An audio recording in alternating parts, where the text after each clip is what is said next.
मैं joint working committee of parliament का member था।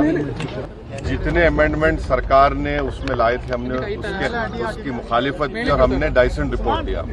हम पूरे उस बिल को उस एक्ट को अनकॉन्स्टिट्यूशनल मानते हैं और ये आर्टिकल 25, आर्टिकल 26, 14 और 15 और 29 का ग्रेव वायलेशन है। ये हम पहले से ही बोल दिया है। So our legal battle will continue. नहीं, अभी जो सुप्रीम कोर्ट ने तो कह दिया है कि वक्फ बाय यूजर पे सुप्रीम कोर्ट ने एक बार में स्टे लगाया है और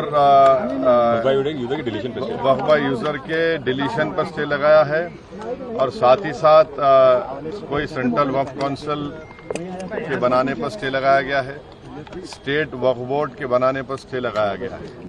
पूरे सर आज के फैसले से आप मुतमईन हैं सर, क्योंकि कल सुप्रीम कोर्ट 3 डायरेक्शन देने वाला था, लेकिन आप सेटिस्फाई है सुप्रीम कोर्ट आज का जो फैसला उससे आप सेटिस्फाई हैं सर? कितना आश्वस्त? देखिए, मैं joint working committee of parliament का मेंबर था। जितने अमेंडमेंट सरकार ने उसमें लाए थे हमने उसकी मुखालिफत की और हमने डाइसन रिपोर्ट दिया। पार्लियामेंट में भी मैंने उस पूरे बिल की मुखालिफत की है। तो ये कहना कि मैं दूसरे बिल के प्रोविजंस को मान लूंगा, ये सवाल पैदा नहीं होता।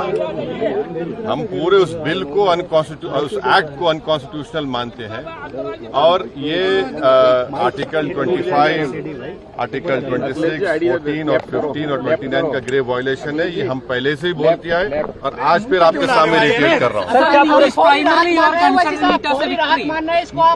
No. See, let us be very careful. The Honorable Supreme Court, as rightly pointed out by my counsel, Mr. Nizam Pasha, the Supreme Court has said that the Central Waqf Council and the State Waqf Boards will not be constituted. Waqf by user cannot be deleted. Now, there are other provisions also which we as a party have come to the Honorable Supreme Court that calling it unconstitutional. Now, whenever it will be heard, our counsel, Mr. Nizam Pasha, on behalf of me, will be arguing it. As you know very well, that during the deliberations of the Joint Working Committee, I have given a Dyson report opposing all the amendments that were proposed by the government. And during the debate in the Parliament on the consideration or passing of that bill, I have opposed each and every amendment. I have called it unconstitutional. I still call this law as unconstitutional, as violating the fundamental rights of Article 14, 15, 25, 26 and 29. So our legal battle will continue to ensure that this act, against this act will continue. देखिए, सवाल देखिए, आपको पूरे उस कानून को समझने की जरूरत है। अब 5 साल का मुसलमान प्रैक्टिसिंग रहेगा सर, इधर भी 5 साल प्रैक्टिसिंग मुसलमान का तो रहेगा। अब उसको कौन डिसाइड करेगा?